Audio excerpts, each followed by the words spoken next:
toera amiko ary izaho aminareo tahaka ny sampana tsy mahay mamoho azy raha tsy miray amin'ny voaloboka izy dia toy izany koa ianareo raha tsy miray amiko ho Jesosy. Tsy ianareo no nifidy ahy fa izaho no nifidy anareo ka nanendry anareo mba handeha sy hamoro, ary ny oloko marina dia ho velo ny finoana.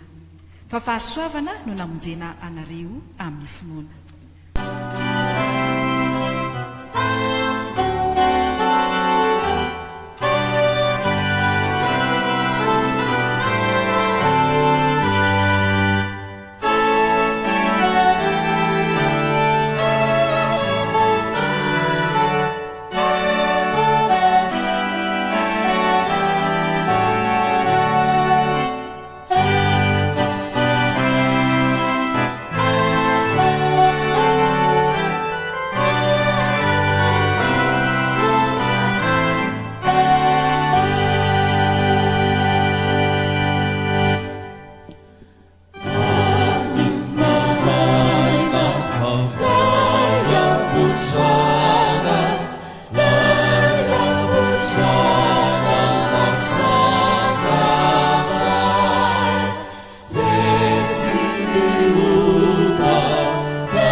See